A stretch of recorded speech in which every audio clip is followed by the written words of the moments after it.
Hi, welcome to part one of our two-part series on the Pythagorean Theorem. Okay, the Pythagorean Theorem is really cool, and it's sort of sad that we have to call it a theorem. It's kind of we have to call it a theorem because we don't know if it works every single time, because you can never prove that it works every time unless you've tried everything, and unfortunately we don't have the world to try everything. So we say it's a theorem, but it works. It's worked every time so far, so we expect it to continue to work. So we're going to need some vocabulary to understand what the Pythagorean theorem is. And we're going to kind of end with the theorem. So we're going to start with what is a right triangle?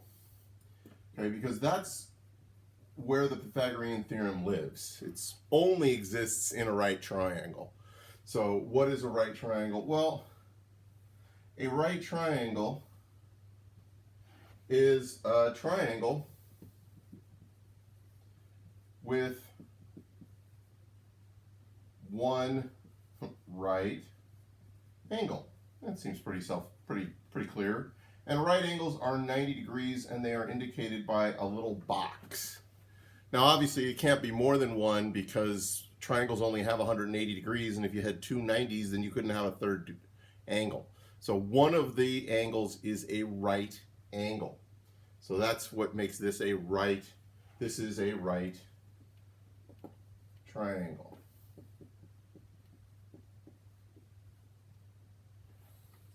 Now, there are three pieces to a right triangle. The most important one is called the hypotenuse. I don't know where we get this word from, I'll be honest with you.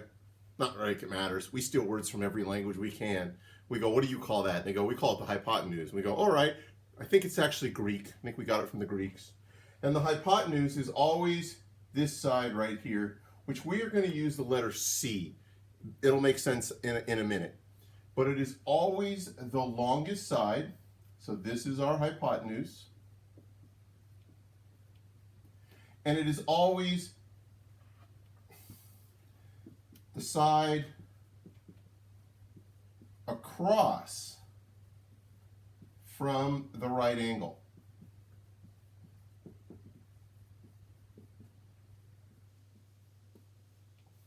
And that actually also will make some sense if you look at triangles. If you look at anything where as angles get bigger, the distance between the two ends gets bigger. Like open a pair of scissors and watch the ends get farther apart. Well, since 90 degrees is one of the angles, the other two have to add up to 90, which makes them smaller than 90. We'll talk a lot about that when we get into the unit on angles, which actually is already available on there. We'll be seeing it in our class in a few weeks. So the hypotenuse is the side across from the right angle. It is the letter C, lowercase, in everything that we do. Okay, the other two sides are called legs. Why? Why not?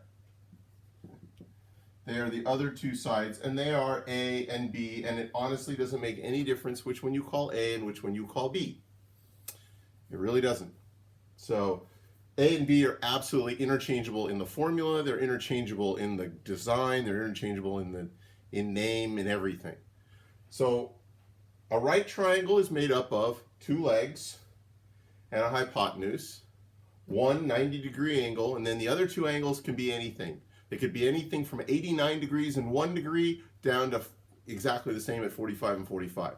There's no restriction on what the other two angles can be, other than they can't be more than the 90, because 90 is the biggest angle that can be in a triangle, in a right triangle.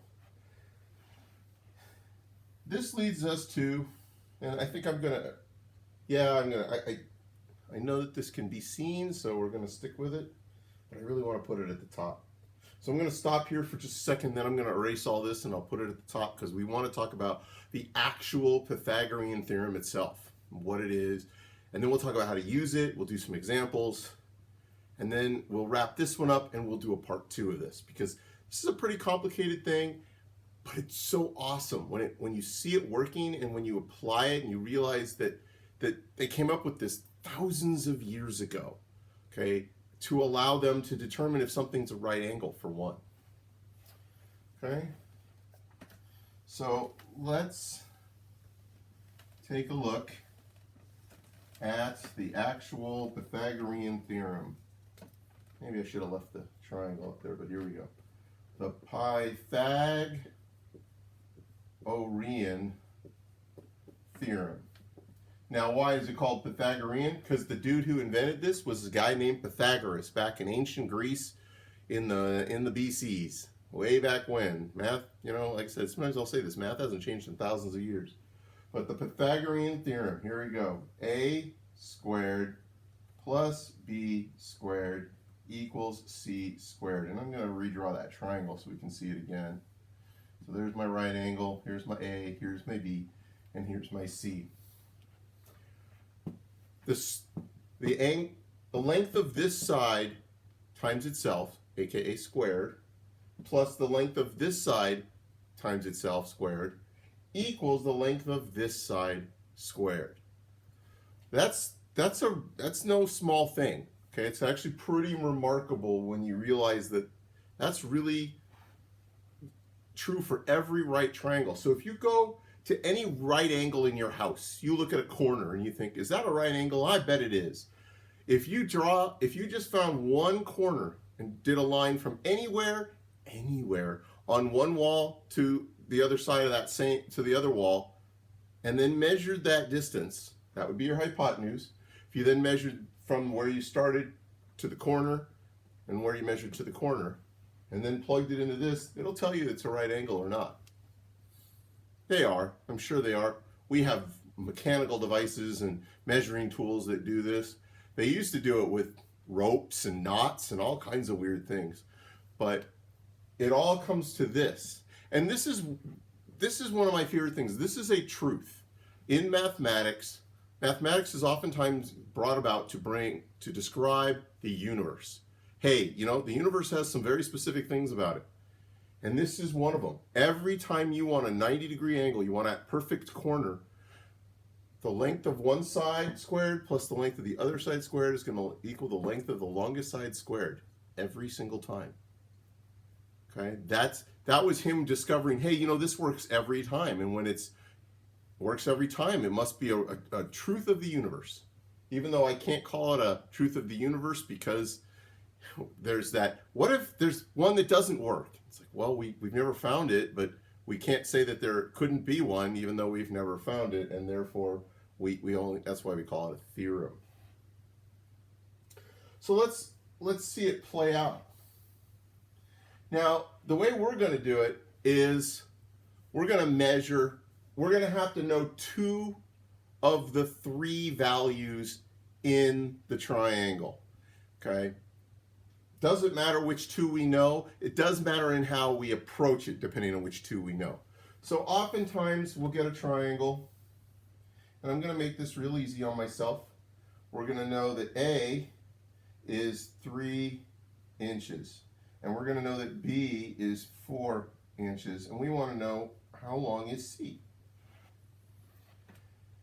If we have A and B, so we have the shorter of the two sides, of the three sides, excuse me, the shorter of the three sides, we know what the fourth, I'm going to say it again, we know what the last side has to be. It has to be longer than 4. But I want to actually give us some more insight so we really can understand how cool this is. Okay? C has to be greater than 4 inches. It's got to be longer than this because by definition it is the longest side. It has to be. Okay? Doesn't have to be greater by much, but it does have to be greater. It has to be less than 3 inches plus 4 inches. So it has to be less than 7 inches. Why is that? Okay, well, that is because every triangle, let me put my little box there, every triangle can only be a triangle if you can touch, corner to corner to corner and make it have 3 sides. If C were a number larger than 7, then it would be further than these two could get together, because 3 inches plus 4 inches, if if we laid them end to end, would be 7 inches. If the other side were longer than that, you wouldn't have a triangle. So it has to be more than 4, but less than 7. So more than 4 inches, but less than 7 inches. So when I do my math, I have a very specific expectation of what the value of C can be. And it can only be those. That's the nice thing. No matter what I do, I can't, no matter how bad, if I make a mistake, I'll know it because it can't be, it has to be between 4 and 7. Now here's how this works. We plug in 3 inches for A, and we're going to square it, plus we're going to put in 4 inches for B, and we're going to square it. Whoops, put the too soon. And that's going to get us C squared. This is the other thing you got to be very careful of, and you'll see why that works in a moment. Now, the order of operations says exponents come before addition. So 3 inches squared would be 9 square inches. 4 inches squared would be 16 square inches. Okay, and I know we're getting where you can't see it anymore. 9 plus 16 would be 25. And that's C squared, but not C. We haven't found C yet. We found C squared. So we got one more step, and that's why we're having this one right after the unit on square roots. We take that square root. Now, since we're talking about a measurement, we're only going to be interested in the positive. There's no negative distances, no negative lengths. Okay? Measurements are, you know, how far is it from here to San Francisco? It's the same as San Francisco to here. One's not positive and one's not negative. But square root of 25 is 5 inches, and the square root of inches squared would be inches. And that fits right in my expectation of between 4 and 7. Okay? So we plug in the numbers for A and B, we square them, then we add them, and then when all is said and done, we're going to take the square root to find the missing value. Okay, so we're basically simplifying up this side and then taking the square root. And that's a little, it's different if we have A and C or B and C. And remember, A and B are interchangeable, so really those are the same thing that I just described. To say A and C or B and C mean exactly the same thing. And we're going to see that in just a moment. So I'm going to keep the formula up here. Funny thing, if you go ask your parents, hey guys, do you remember what the Pythagorean Theorem is? Most of your parents will go, yeah, I think I do. It's A squared plus B squared equals C squared, but I don't remember why. Because it's just that familiar, and it's just, it comes up enough. And it's really easy to remember because it's just A, B, C, right? So we're going to do one more where we have A and C and B and C, or B and C. And then we're going to come back and do the rest in part 2 of this series. As I stated, this is going to be part 1 of a 2-part series. So what if we knew that, again, we have ourselves a triangle, and we have ourselves a right triangle. What if we knew that this side was, I don't know. That's the side I don't know. I do know B is 8 feet, and I know that C is 10 feet. Okay? All right. So before this is C. And before I continue with this, what do I know about what A can be? Well, A certainly got to be less than 10 feet, because it's got to be shorter than the longest side. That's pretty simple. It does have to be big enough that when it's added to 8 is more than 10. Remember, these have to be combined to be larger than that. In the last one, it had to be less than those two combined, so these two have to add up. So it has to be more than 10 minus 8. It has to be greater than 2 feet. That's about all I know for sure. Okay? So a slightly larger reach. But the nice thing is that if you've forgotten to take the square root at the end of your problem, you get a number that's too big usually. You'll see that when we do this problem. So again, so now this time we know A squared is what we're looking for. We know B, so So we're going to square it. And we do know c, and we're going to square it. So a squared plus 8 squared is 64 feet squared. 10 times 10 is 100 feet squared. Now what do we do? It's a little different than the last one. Now we got to solve it much like we did way back at the beginning, like the first few lessons we did.